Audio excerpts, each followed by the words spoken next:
بسم اللہ الرحمن الرحیم۔ میں غلام اکبر اپنی آج کی بات کے ساتھ آپ کی خدمت میں اپنے یوٹیوب چینل سے حاضر ہوں۔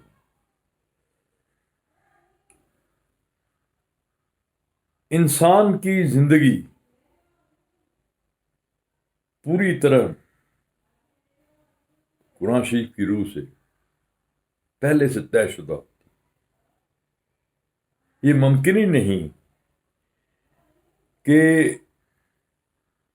اللہ تعالیٰ کو ہماری زندگی کا الف سے لے کر یہ تک علم نہ ہو۔ خدا جانتا ہے کہ میں نے کیا کیا، کیا کر رہا ہوں اور کیا کروں گا۔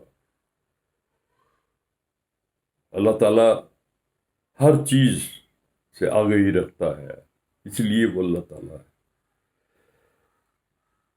بڑے واضح انداز میں لکھا گیا ہے کہ لوح محفوظ پر ہر چیز محفوظ ہے۔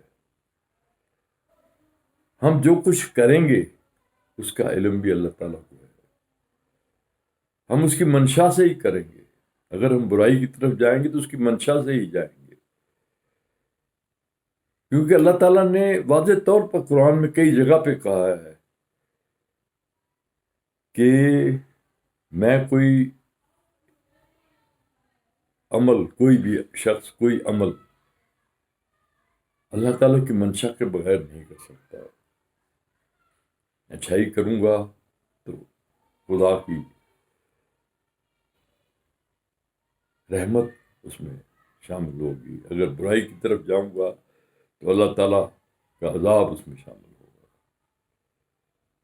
جس وجہ سے یہ ہم نہیں جانتے، لیکن ایک بات طے ہے کہ ہر انسان کی تقدیر، اسے آپ تقدیر کہہ لیں، کچھ بھی کہہ لیں، اللہ تعالیٰ کو معلوم ہے۔ ہم لفظ تقدیر استعمال کرتے ہیں، وہ غلط ہے۔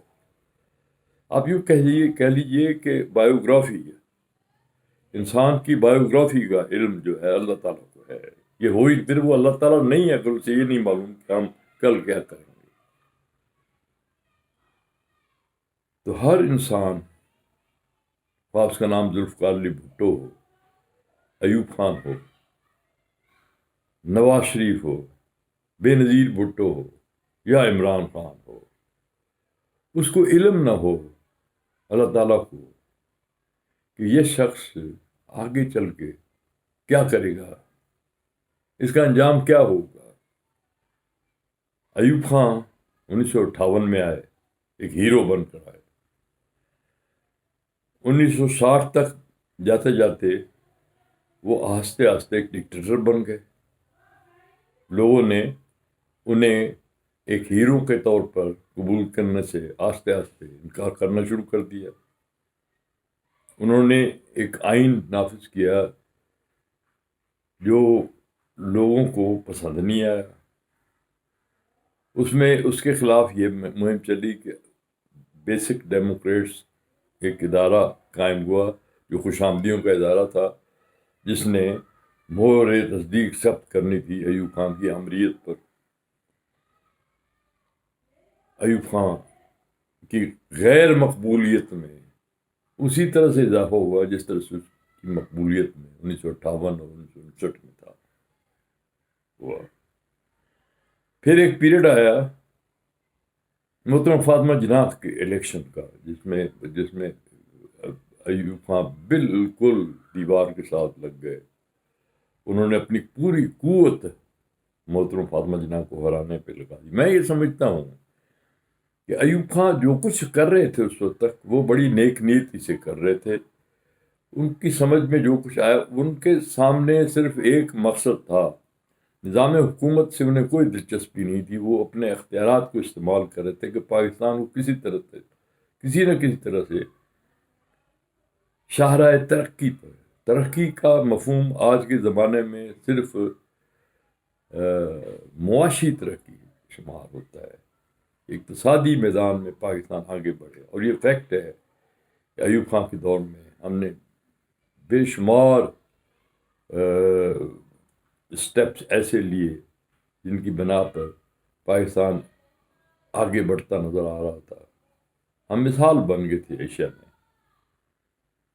اسی وجہ سے میری ذاتی رائے ہے کہ پہلے نہیں تھی رائے، میں محترمہ جناح کے سپاہیوں میں شامل تھا.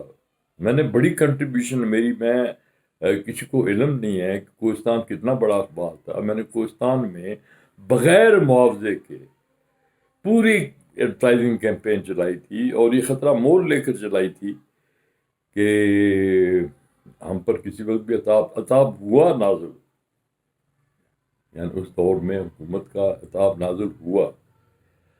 ہمارے اشتہارات بند کر دیے گئے، لیکن میں نے محترمہ فاطمہ جناح کا ساتھ دیا. آج میں یہ سوچ رہا ہوں کہ ایوب خان کے خلاف محترمہ فاطمہ جناح کا کھڑا ہونا ایک سازش تھی پاکستان کے خلاف، اور اس سازش کا ہیرو شیخ مجیب الرحمان تھا. شیخ مجیب الرحمان نے مغربی پاکستان کے سیاستدانوں کو تیار کیا کہ وہ ایوب خان کے مقابلے پر محترمہ فاطمہ جناح کو لائیں. میں ماضی کے حوالے سے یہ بات کر رہا ہوں، یہ سب کچھ اللہ تعالیٰ کی منشا کے مطابق ہوا. لیکن پھر جب وہ محترمہ ہار گئی اس میدان سے، ایوب خان جو تھے نا بڑے غیر مقبول انداز میں دوبارہ صدر منتخب ہوئے. پھر 65 جنگ سے پہلے اگست کے مہینے میں جب آزاد کشمیر کی فوجیں 1 ستمبر کو داخل ہوئیں مقبوضہ کشمیر میں، اور اس کے بعد 6 ستمبر کو جب بھارت نے حملہ کیا، ایوب خان نے وہ ایک تاریخی تقریر کی جس میں انہوں نے بھارت کے وزیر اعظم سے مخاطب ہو کر کہا کہ آپ کو معلوم نہیں کہ آپ نے کس قوم کو للکارا ہے. یہ کس قوم کو للکارا ہے والی بات جو ہے نا ہمارے دلوں میں بیٹھ گئی، اور ہم پھر ایوب خان کو اپنا ہیرو بنے.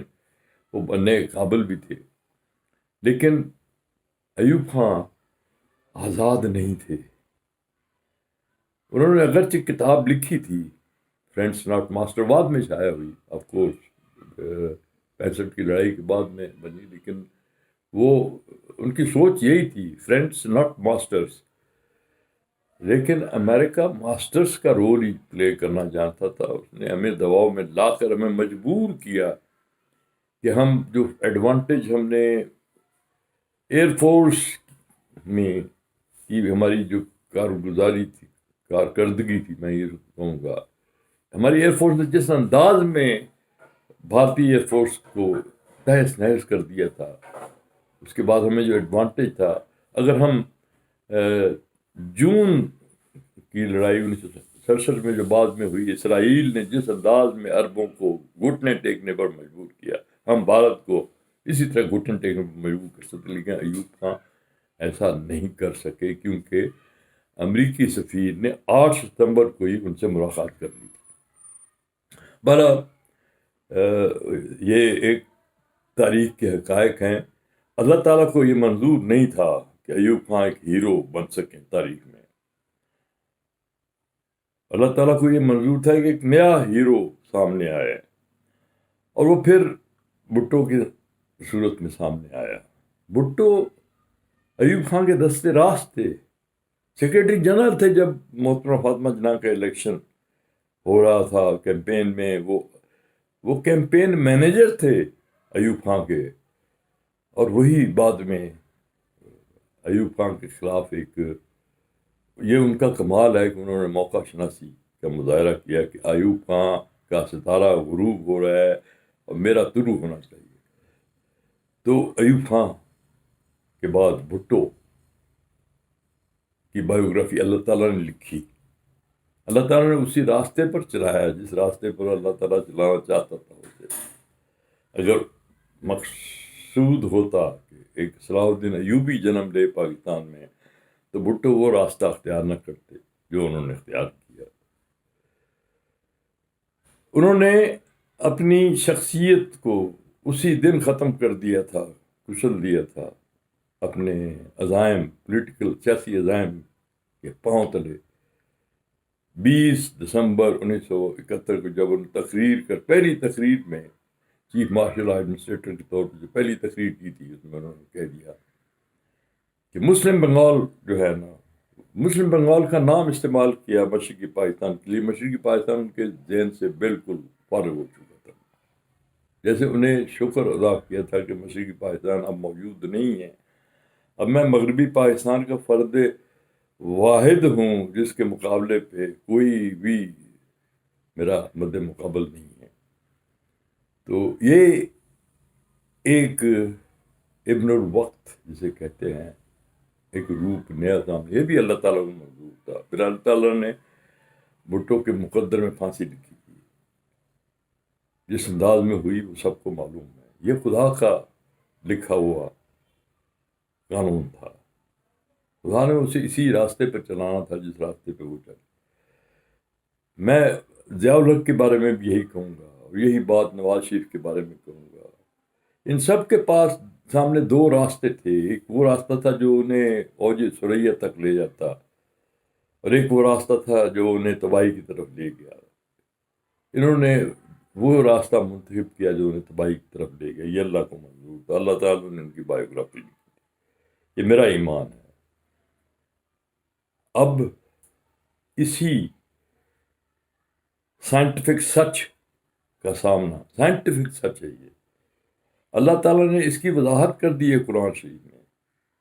اللہ تعالیٰ نے قرآن میں کئی جگہوں پہ روز قیامت کا منظر اپنی آنکھوں کے سامنے آپ کے پیش کیا ہے کہ یہ دیکھ لیں، یہ قیامت آ چکی ہے، یہ لوگ جہنم میں جل رہے ہیں، یہ ابھی قیامت آئی نہیں، لیکن منظرنامہ ہمیں قرآن میں بتایا گیا ہے کہ بائیں ہاتھ والے ادھر جائیں گے، دائیں ہاتھ والے ادھر جائیں گے، کچھ سامنے جائیں گے، وہ بڑے پہنچے ہوئے بزرگ۔ یہ منظر پہلے سے ہی طے ہے، اللہ تعالیٰ نے طے کیا ہوا ہے کہ کون جنت میں جائے گا، کون جہنم میں جائے گا، کس کے مقدر میں پھانسی کا تختہ لکھا ہے، کس کے مقدر میں اوج ثریا لکھا ہے، کون صلاح الدین ایوبی کی طرح تاریخ میں ایک مثال بنے گا، اور کون ذوالفقار علی بھٹو کی طرح اپنی موت آپ مارا جائے گا۔ میں یہ دکھ کے ساتھ کہہ رہا ہوں، بہت ذہین آدمی تھا، بریلینٹ تھا، ہمارا ہیرو تھا، میرا تو ہیرو تھا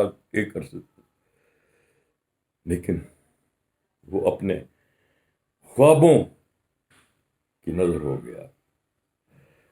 ٹیپو شہید کے مقدر میں یہ لکھا تھا کہ انہوں نے ایک غدار پر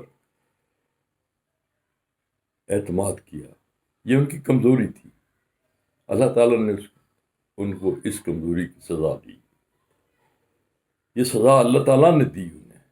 یہی سزا سراج الدولہ کو ملی کہ انہوں نے چاپلوسوں کو اپنا مشیر بنایا، اور وہ جب وقت آیا تو انہوں نے ان کی پشت پر چھڑا گھونپ دیا۔